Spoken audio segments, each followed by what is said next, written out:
Indo British advanced pain clinic, నొప్పి మాయం, surgery దూరం. హాయ్ హలో అందరికీ నమస్కారం, వెల్కమ్ టు ఐడ్రీమ్ మీడియా. యాక్చువల్గా మనతో ఉన్న పర్సన్ ఏంటంటే ఆవిడ చాలా డౌన్ టు ఎర్త్. ఆవిడ సీరియల్లో చూస్తూ ఏమనుకుంటామంటే తిట్టుకుంటాం ఆవిడ కనబడితే కొడదామన్న రేంజ్లో ఉంటాం. కానీ బయట చూస్తే ఆవిడ చాలా కూల్గా టోటల్ డిఫరెంట్గా ఉంటారు అనమాట. సో మనతో ఉన్నారు పవిత్ర గారు. ఒకసారి ఆవిడతో మాట్లాడి ఆవిడ లైఫ్లో చాలా అప్ అండ్ డౌన్స్ ఉన్నాయి, ఒకసారి అవన్నీ డిస్కస్ చేద్దాం ఆవిడతోటి. యా, హాయ్ మేడం, నమస్తే అండి. నమస్తే. ఎట్లా ఉన్నారు మేడం? Always super. ఓకే, ఇప్పుడు త్రినయని సీరియల్లో మీ క్యారెక్టర్ చూస్తేనేమో బాగా వైలెంట్గా ఉంటుంది, అందులో బయట చూస్తేనేమో మీరు చాలా టోటల్ డిఫరెన్స్. ఎట్లా త్రినయనిలో ఉన్నది తిలోత్తమ, బయట ఉన్నది పవిత్ర. కానీ ఎక్కువ అందరూ తిలోత్తమ అనే పిలుస్తారు. సో ఎక్కడికి వెళ్ళినా, ఈవెన్ కర్ణాటక వెళ్ళినా కూడా, ఇప్పుడు కన్నడలో నేను అన్ని సీరియల్స్ చేసిన తిలోత్తమ అనే గుర్తుపెడుతున్నారు. సో అదొక హ్యాపీ ఫీల్ అది. సో మీ లైఫ్లో చూసుకుంటే మేడం, మీరు చాలా స్ట్రగుల్ అయ్యి వచ్చారు చాలా. అంటే మీరు హౌస్ కీపింగ్ దగ్గర నుంచి సో అట్లా సేల్స్ అవన్నీ చూసుకుంటూ ఇప్పుడు ఈ స్టేజ్కి వచ్చారు. సార్ అవన్నీ చూస్తుంటే ఏమనిపిస్తుంది ఒకసారి బ్యాక్ కొంత? నాకేం అది చాలా పెద్దగా కనిపించట్లేదు, ఎందుకంటే మన ఇండస్ట్రీలో నాకన్నా ఎక్కువ కష్టపడిన వాళ్ళు చాలామంది ఉన్నారు. సో ఇంకా కష్టపడుతూనే ఉన్నారు కూడా. సో అవన్నీ చూస్తుంటే నాదేం పెద్దగా అనిపించట్లేదు. అండ్ వన్ మోర్ థింగ్, నేను కొంచెం చాలా పాజిటివ్గా ఆలోచిస్తా. అంటే ఏది ఎలా వచ్చినా, ఏ ప్రాబ్లం ఎలా వచ్చినా దాన్ని కొంచెం ఆలోచించి అది ఎలా సాల్వ్ చేయాలో అలా ఆ రూట్లో వెళ్తాను. కాబట్టి నాకేం అంత పెద్దగా ఏం అనిపించదు. ఈరోజు 1,00,000 ఉన్నా, రేపు ₹1 లేకపోయినా కూడా నేనేం కుగ్గను. ఓకే ఫైన్, ఈరోజు లేదు, రేపు వస్తుందిలే, అలా ఉంటా. సో అందుకే మేబీ ఇలా ఉన్నాను అనుకుంటా. ఇంట్లో ఫుల్ సపోర్టా మేడం? సపోర్ట్ అంటే ఇప్పుడు ఇంట్లో నేనే అన్ని డిసిషన్ నాదే కాబట్టి, సో ఎవరు ఏమీ ఇది లేదు. సో అంటే నేనేం స్టెప్ తీసుకున్నా కూడా అది కరెక్ట్గానే ఉంటుంది అనే ఒక ఒపీనియన్లో వాళ్ళు ఉంటారు. ఓకే, అంటే స్టార్టింగ్ మీరు ఇట్లా ఇండస్ట్రీకి వస్తా అన్నప్పుడు వాళ్ళ రియాక్షన్ ఏంటి? ఇంట్లో వాళ్ళ రియాక్షన్ అంటే అప్పుడు మన పరిస్థితి ఎలా ఉంది అంటే 2 times ఫుడ్ దొరికితే చాలు అన్నట్టు ఉంది పరిస్థితి. కాబట్టి సో ఓకే, ఏదో ఒక పని దొరికింది, పని చేస్తుంది అంతే తప్ప ఇంకేం అది నేను కూడా ఎప్పుడు అనుకోలేదు నేను ఒక ఇండస్ట్రీకి వెళ్తాను, నేను ఇలా అవుతాను, ఎప్పుడు నేను అనుకోలేదు. అండ్ కొంతమంది అనుకుంటారు కదా డ్రీమ్, అది అలాంటివి ఏమీ లేదు. ఫుడ్ కోసం వచ్చా, అది ఎలా తీసుకొచ్చిందో అలా వచ్చేసాను. సో ఇక్కడి వరకు వచ్చాను. అవునవును, డైరెక్షన్ డిపార్ట్మెంట్ నుంచే వచ్చా. ఇప్పుడు కూడా నాకు డైరెక్షన్ అంటేనే చాలా ఇష్టం. ఓకే, నెక్స్ట్ అయితే తొందరలో మిమ్మల్ని డైరెక్టర్గా చూడొచ్చు. అవునవును, ఇప్పుడు యాక్చువల్లీ స్టార్ట్ చేసుకున్నాను, సాంగ్స్ డైరెక్షన్ చేయడానికి స్టార్ట్ చేసుకున్నాను. స్మాల్ నుంచి పెద్దగా వెళ్ళాలి అన్నది నా ఇది. సో స్మాల్గా స్టార్ట్ చేశాను అన్నమాట. మీకు ఇండస్ట్రీలో ఇన్స్పిరేషన్ అంటే ఎవరు చెప్తారు? నాకు నేనే ఇన్స్పిరేషన్. బికాజ్ ఎందుకంటే ఇప్పుడు ఒకరిని చూసి నేను నేర్చుకున్నాను అనడానికి నాకేం లేదు. నా లైఫ్లో వస్తున్న నా ఎక్స్పీరియన్స్, నేను ఎక్కడికి వెళ్ళినా అక్కడ పరిచయం అయ్యే జనాలు, వాళ్ళ వల్ల నాకు వచ్చే ఎక్స్పీరియన్స్ ఇవి చూసి నేను నేర్చుకుంటున్నాను. అండ్ ఈవెన్ ఇండస్ట్రీలో కూడా అది ఒక ఎక్స్పీరియన్స్గా తీసుకుంటున్నాను తప్ప నేను ఒకరిని చూసి నేను నేర్చుకుంటున్నాను అనేది ఏమీ లేదు.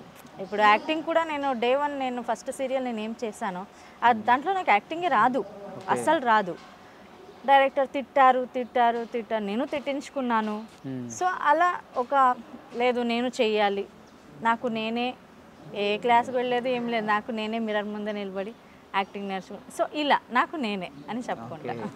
ఇప్పుడు మీరేమో షూట్కి ఇక్కడికి వచ్చి ఉంటున్నారు, పిల్లలిద్దరు ఇప్పుడు పెద్దవాళ్ళు అయ్యారు, వాళ్ళని వాళ్ళు చూసుకుంటారు. ఇప్పటి వరకు అమ్మ నాన్న చూసుకున్నారు, వాళ్ళ సపోర్ట్ ఉంది నాకు. సో ఇప్పుడు వాళ్ళని వాళ్ళే చూసుకుంటున్నారు. కాబట్టి నాకేం ఇప్పుడు వాళ్ళు చిన్నప్పటి నుంచి నాకేం అంత భారంగా ఫీల్ అవ్వలేదు, ఎందుకంటే నా అమ్మ నాన్న ఉన్నారు, వాళ్ళు చూసుకున్నారు. ఓకే, సో కాబట్టి ఇప్పుడు అంటే పిల్లలకి మీరు పడిన కష్టం అది తెలుసు కాబట్టి పిల్లలకి నేనంటే ఏంటి, అండ్ లైఫ్ అంటే ఏంటి అనేది నన్ను చూసి పిల్లలు నేర్చుకున్నారు. లైఫ్లో ఎలా ఉండాలి, ఎవరితో ఎలా ఉండాలి అనేది పిల్లలు నన్ను చూసి నేర్చుకున్నారు. ఇప్పుడు అంటే మీ మదర్ గారు అమ్మ అంటే అందరికీ ఒక ఇన్స్పిరేషన్, ఒక ఎమోషన్. అవునవును. సో మీ అమ్మగారి నుంచి మీరు ఏం నేర్చుకున్నారు పిల్లలకి? అమ్మ నాకు ధైర్యం ఇచ్చారు. అమ్మ అంటేనే నాకు ధైర్యం. ఎందుకంటే నేను బిఫోర్ ఒక ఇంటర్వ్యూలో చెప్పాను, నేను యాక్చువల్లీ సూసైడ్ అటెంప్ట్ కూడా నేను చేసుకున్నాను, నేను లైఫ్లో నేను ఫేస్ చేయలేను అని. అప్పుడు నాకు ధైర్యం చెప్పిందే మా అమ్మ. ఎందుకు సూసైడ్ అటెంప్ట్ అంటే సమ్ టైం ఏమైపోతుంది అంటే సమాజంలో ఒక ఆడపిల్ల ఒంటరిగా బ్రతకాలి అనుకుంటే మనం ఏం తప్పు చేయలేనా కూడా కొంతమంది ఏమంటారు, తప్పు చేశారు ఏదో అలా ఇలా మాట్లాడతారు కదా. సో అలాంటివి ఫస్ట్ టైం విన్నప్పుడు అప్పుడు అలా అనిపించింది నాకు. అరే తర్వాత అనుకున్నా, అది నా లైఫ్, ఇది నేను బ్రతుకుతున్నా, నేను కష్టపడుతున్నా, నేను అన్నం తింటున్నా, వాళ్ళెవరో అంటే నేనెందుకు భయపడాలి, నా మీద నాకు నమ్మకం ఉండాలి తప్ప ఎవరికో ఎందుకు వాళ్ళ నమ్మకం నాకెందుకు అవసరం కదా. ఇప్పుడు ఇన్ని చెప్తున్నవారు మీరు ఎందుకు అటెంప్ట్ చేశారు అంటే అదే అలా అన్నారు కాబట్టి అది వినలేక సూసైడ్ అటెంప్ట్ నేను చేసుకున్నాను. ఓకే, సూసైడ్ అటెంప్ట్ చేసుకున్నాను ఎందుకంటే ఆ ధైర్యం అప్పుడు లేదు నాకు. ఓకే, అప్పుడు అమ్మ నాకు ధైర్యం చెప్పింది. ఓకే, అమ్మ ఒక ధైర్యం, అమ్మ ఒక ధైర్యం. పిల్లలకి మీరు ఏం చెప్తారు? నా పిల్లలకి ఒక అమ్మగా ఒక పిల్లలకి మీరు ఏం మంచిగా ఉండాలి. ఎవరైనా కష్టం అని మీ దగ్గరికి వస్తే మీ చేతిలో ఎంత అవుతుందో అంత హెల్ప్ చేయండి, అది డబల్ మీకు రిటర్న్ వచ్చేస్తుంది, తిరిగి వస్తుంది. అది నేను పిల్లలకి నేర్పించింది అయితే ఇదే. వాళ్ళు ఫ్రీడమ్లో వాళ్ళు ఉంటారు, వాళ్ళు డిసిషన్ వాళ్ళే తీసుకుంటారు. అంటే ఆ డిసిషన్ కరెక్టా రాంగా అనేది నన్ను అడుగుతారు. అది కరెక్ట్ అంటే కరెక్ట్, రాంగ్ అంటే రాంగ్. సో పిల్లలకి ఫ్రీడమ్ ఇవ్వాలి, కానీ మొత్తం ఫ్రీడమ్ ఇవ్వడం కూడా తప్పే. కానీ ఎంతవరకు ఇవ్వాలో అంతవరకు ఇవ్వాలి. వాళ్ళని మీరు ఇలా ఉండాలి అని చెప్పడం వరకు అంతే. నేను అలా ఉంటానా లేదా అనేది వాళ్ళది. మీ లైఫ్ ఒకసారి వెనక్కి తిరిగి చూసుకుంటే మేడం, మీ లైఫ్లో మీకు ఏది ఈజీగా రాలేదు. అవును, అన్నీ మీరు కష్టపడే తెచ్చుకున్నారు అన్నీ. సో ఆ స్ట్రగుల్స్ అవి చూస్తుంటే చాలా ప్రౌడ్గా ఫీల్ అవుతాను నేను చాలా. ఎందుకంటే ఏ సపోర్ట్ లేకుండా నన్ను నేను నమ్ముకొని నేను ఇక్కడి వరకు నేను వచ్చాను అనేది నా అచీవ్మెంట్. ఓకే, అంటే ఒకనొక టైంలో తెలుగు నాకు మాట్లాడడం రాదు, తెలుగు అర్థం అవట్లేదు అని వెనక్కి వెళ్ళిపోయింది మీరు. ఇప్పుడు ఇంతమంది తెలుగు ప్రజలతోటి శభాష్ అనిపించుకుంటున్నారు మీరు మీ యాక్టింగ్తో. అది నిజంగా అదైతే నాకు ఆ రోజులు ఇప్పుడు గుర్తుకొచ్చిన నాకు నవ్వు వస్తుంది. ఇలాగే ఫస్ట్ సీరియల్ కూడా నేను అన్నపూర్ణ సీరియల్లే, నిన్న Pelladata. Early morning 3 o'clock shooting జరుగుతుంది. నా వల్ల కాదు, నన్ను వదిలేయండు అని నేను. సో నిజంగా ఆ రోజుకి ఈ రోజుకి చాలా చాలా చేంజెస్ అయిపోయింది నాలో, చాలా చేంజెస్. ఇప్పుడు నేను తెలుగులోనే సాంగ్స్ చేస్తున్నా, తెలుగు రాస్తున్నా, తెలుగు చదువుతున్నా. అంటే అదొక ఛాలెంజ్గా నేను తీసుకున్నా. ఎందుకంటే ఆ రోజు ఒక 3-4 ఆర్టిస్టు నా ముందే మాట్లాడారు కాబట్టి ఆ మాట నేను విన్నాను కాబట్టి, సో అప్పటి నుంచి నేను ఛాలెంజ్గా తీసుకున్నా. అది వితౌట్ ప్రాంప్టింగ్ కూడా నేను డైలాగ్ చెప్తాను. నేను చూస్తాను. నువ్వు ఒక సాంగ్ ఏమన్నా మా అభిమానుల గురించి, మీ అభిమానుల గురించి ఒక పాట ఏమన్నా పాడతారా? నేనా అభిమానులు అవుతారా ఏమని అనుకుంటే?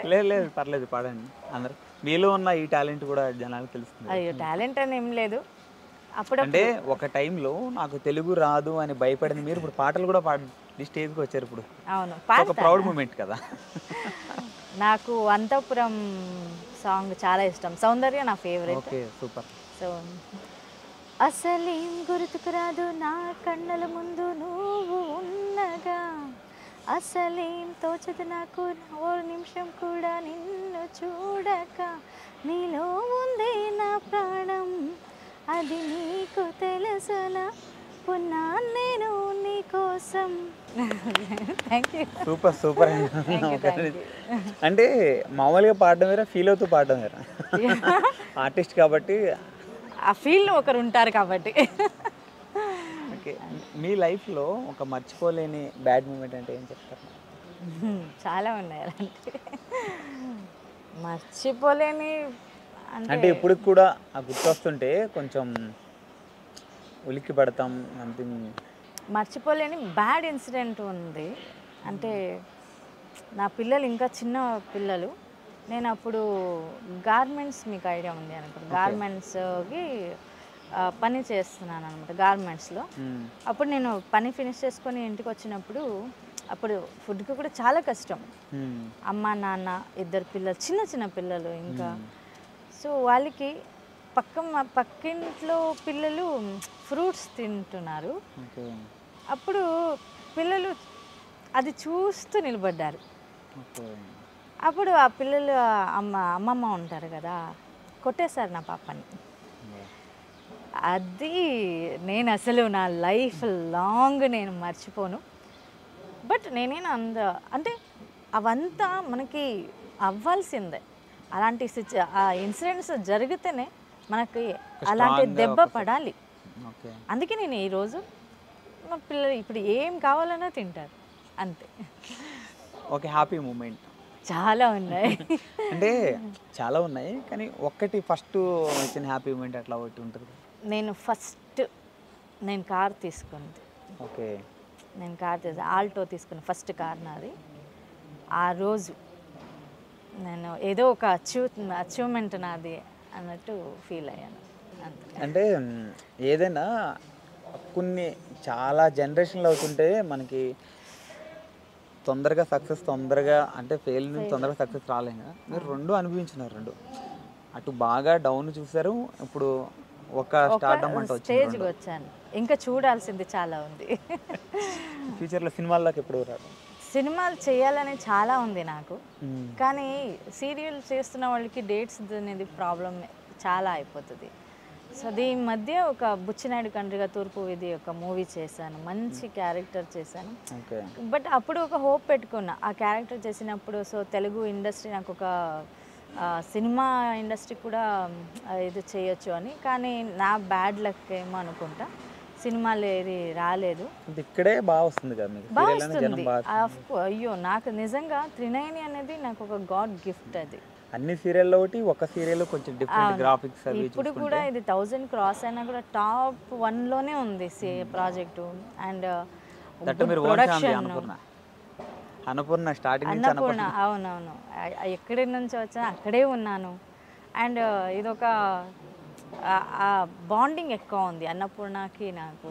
అంటే అందరూ టెక్నీషియన్స్ కానీ ప్రొడక్షన్ కానీ అందరితో నేను ఫ్రెండ్లీగా ఉంటాను. నేను మీరు చూసారేమో, నేను అంత క్లోజ్గా హ్యాపీగా ఉంటాను కాబట్టి హ్యాపీ అంతే. ఓకే, మీ లైఫ్లో బిగ్ డ్రీమ్ అన్నది ఏం లేదు. ఏదైనా ఒక డ్రీమ్ మీ లైఫ్లో? మంచి డైరెక్షన్ చేయాలి అన్నది, డైరెక్టర్ అవ్వాలి అన్నది, డైరెక్టర్ పవిత్ర జరామ్ అనే పేరు నేను తెచ్చుకోవాలి అనేది ఒక ఆశ ఉంది. సక్సెస్ఫుల్గా మీరు అనుకున్న డ్రీమ్స్ అన్నీ ఫుల్ఫిల్ అవ్వాలని, అవుతాయి కూడా. ఎందుకంటే మీరు ఎవరి మీద డిపెండ్ అవ్వకుండా మీకు మీరే కష్టపడుతూ చేస్తున్నారు ఏదైనా కానీ. అఫ్ కోర్స్, అది ఎప్పుడు నేను చెప్పేది అందరికీ అదే, మిమ్మల్ని మీరు నమ్ముకోండి. 10 మంది 10 మాటలు చెప్తారు, ఎవరిది వినకండి. మీకు సరి అనిస్తా ఓకే, లేదా కాదు ఇది రాంగ్ అనిపిస్తా వద్దు. దానివల్ల ఏమైనా నెగిటివ్ అయిందా, అదొక లెసన్. మీకు సక్సెస్ అయ్యారా, మీ అచీవ్మెంట్ నా అచీవ్మెంట్ నాది అనే గర్వంగా చెప్పుకోవచ్చు. అది నేను చెప్తా అంతే. ఇప్పుడు కన్నడ ఇండస్ట్రీలో చూసారు, ఇప్పుడు తెలుగు ఇండస్ట్రీలో కూడా చేస్తున్నారు. రెండిట్లకి కామన్ పాయింట్ అంటే ఏం చెప్తారు? కామన్ పాయింట్ నాకేం అంత తేడా కనిపించలేదు. సో అక్కడ ఎలా ఉందో ఇక్కడ కూడా అలాగే ఉంది. అండ్ కన్నడ ఇండస్ట్రీ యాక్చువల్లీ చెప్పాలంటే మన తెలుగు ఇండస్ట్రీ కన్నడ ఆర్టిస్టులు చాలామంది ఉన్నారు. సో అందరికీ అన్నం పెడుతుంది Telugu industry. So Kannada industry మమ్మల్ని పెంచింది కన్నడ ఇండస్ట్రీ. మన టాలెంట్ని బయటకి తీసుకొచ్చింది కన్నడ ఇండస్ట్రీ. సో అది తీసుకొచ్చి అన్నం పెడుతున్నది తెలుగు ఇండస్ట్రీ. సో రెండిటికి నీకు చాలా రెస్పెక్ట్ ఉంది. Super madam, super. Thank you so much madam. Thank you for giving interview madam. Okay, thank you. Ya, ఇది మన తిలోత్తమ్ గారితో special chit chat. Ya, this is Venky signing of.